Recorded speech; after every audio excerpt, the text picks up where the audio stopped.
this guy's garage. Like and subscribe. Oral questions, questions orales. L'honorable chef, the Honourable Leader of the Opposition. Mr. Speaker, after doubling the debt with inflationary spending, doubling the cost of housing with more bureaucracy that blocks building, doubling the number of people using food banks with carbon taxes on farmers and truckers who bring us our food. Finally, they're planning a fall update, but they'll do it in the snow on December 16th. Our message is stop. Yes. Stop the inflationary spending. Stop the tax increases on food and homes. Stop indebting Canadians. Will they please just stop? The Honourable Minister of Justice and Attorney General. Mr. Speaker, on the 16th of December, we will present our economic record in this chamber, and we will talk about the fall economic statement. And I anticipate that you're going to hear a lot about the economic record that we've amassed. One thing that I anticipate you'll hear about is what we've done with respect to childcare. On childcare, an economic affordability model, we've brought it down to $10 a day in 8 provinces. That has resulted in 110,000 women joining the workplace. What is that record, Mr. Speaker? 85% of women are now participating in the workforce in Canada. That is a record high. That is what we stand behind on this side of the House. The Honourable Leader of the Opposition. Mr. Speaker, what they've amassed is a lot of debt. In fact, they doubled the debt. This Prime Minister has added more debt than all prior Prime Ministers combined, which has caused the worst inflation in 40 years, inflation that is now rising as the debt is rising. Now, the Finance Minister said that she had a guardrail for the deficit. It would not go beyond $40 billion. If you go up to $40 billion, that means you've hit the guardrail. And if you go higher than $40 billion, you've gone through the guardrail. What's on the other side of a guardrail? A cliff. Yeah. Is this minister leading us off the cliff? The Honourable Minister of Justice and Attorney General. Let's talk about the spending that our government is doing. Let's talk about what observers are observing. Tiff Macklem, I'm pretty sure he knows who that is, the Governor of the Bank of Canada, says we're no longer trying to get inflation down. Government spending is not pushing against getting inflation down. We have already brought it down. Let's talk about David Dodge, the former Bank of Canada Governor, who was in place when that member was in Cabinet. He said because it was obsessively focused on reducing the federal deficit over fiscal years 2011 to 2016, the Harper government unnecessarily contributed to a slower rather than a more muted recovery. We're not going to follow that playbook because it didn't work. I'm going to ask colleagues to please not take the floor so that we can hear the answer to the question clearly. The Honourable Leader of the Opposition. Mr.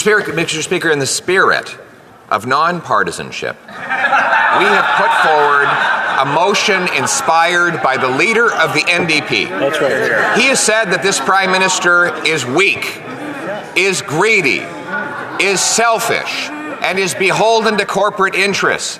He has pointed out that this Prime Minister has violated the rights of workers. So we took the NDP leader's words, we put it in a motion that includes non-confidence. Will the Prime Minister allow this NDP leader a free vote so that he can vote non-confidence for Canadians?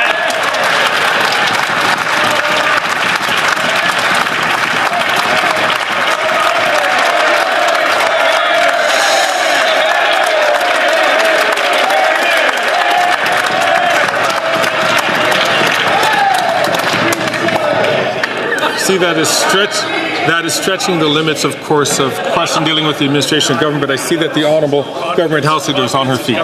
Thank you, Mr. Speaker. One thing we know, Mr. Speaker, is that the Leader of the Opposition certainly doesn't allow any free votes for his members of Parliament. Today, the NDP leader has a chance to prove that he didn't sell out Canadian workers for his own pension. Now, he famously promised Canadians that he ripped up his coalition with the Liberals, saying they, quote, were too weak, too selfish, and too beholden to corporate interests to fight for people. Now, Conservatives agree, and Canadians want a carbon tax election. So, will the Prime Minister allow the NDP leader to vote for his own words, or did the PM whip the NDP vote to block a carbon tax election?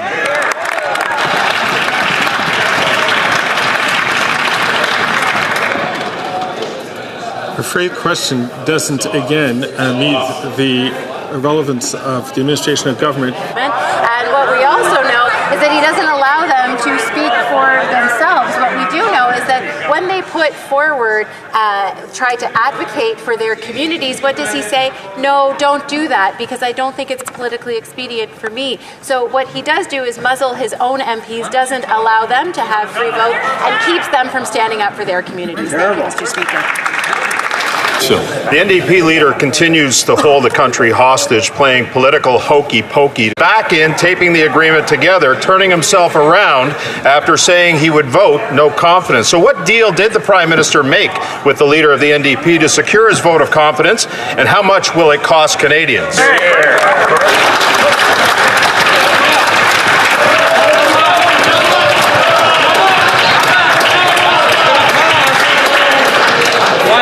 December 16th. Confidence is directly related to administration. What's it going to cost us?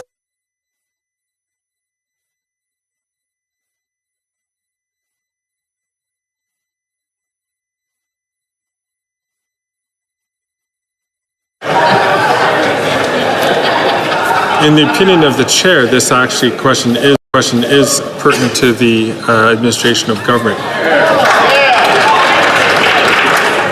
The Honourable Leader of the Government in the House of Commons.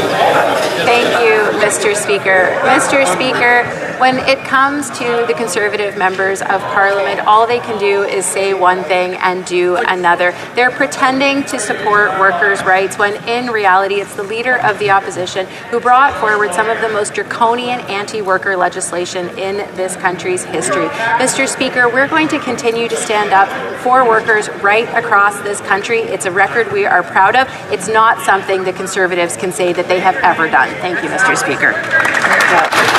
The Honourable Member for Barrie-Innisfil. Words matter. Words matter. What deal did he make with the leader of the NDP to secure his vote of confidence, and how much will it cost Canadians?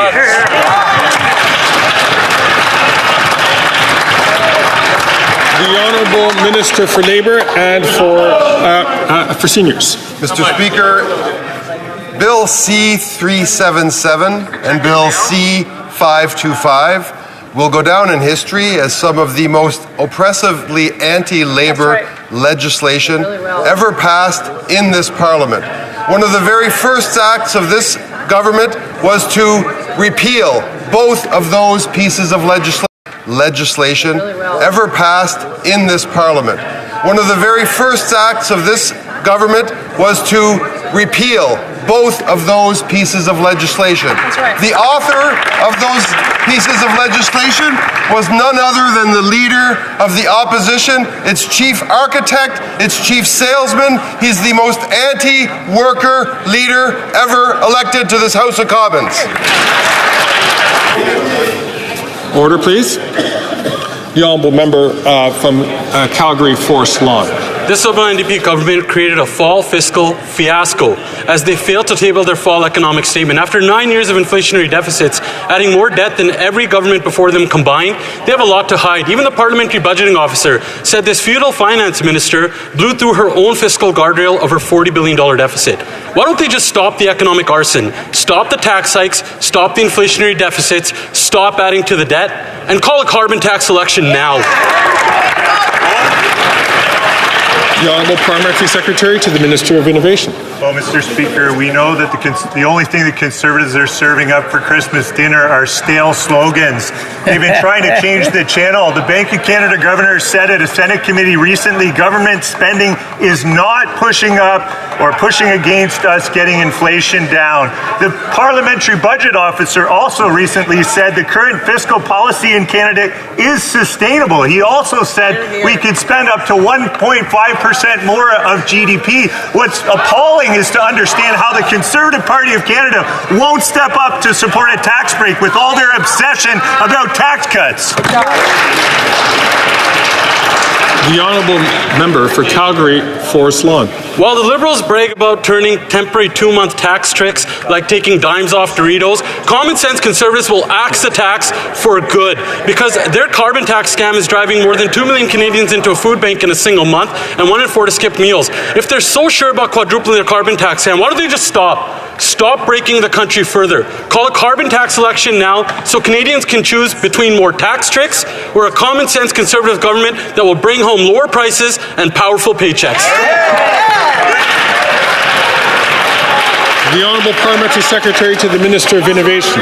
Mr. Speaker, the Conservatives want to talk about tax tricks. What I think is interesting is tricking Canadians into thinking that they're actually serious about cutting taxes for Canadians when the first opportunity they get to stand up in this House and support Canadians who they know well have been struggling through an inflationary period. And they won't. They stand up against, they oppose the very tax cuts that they campaigned on. A GST holiday for Canadians on essentials over the next 2 months is a good thing. I don't know how they can deny the support that Canadians deserve.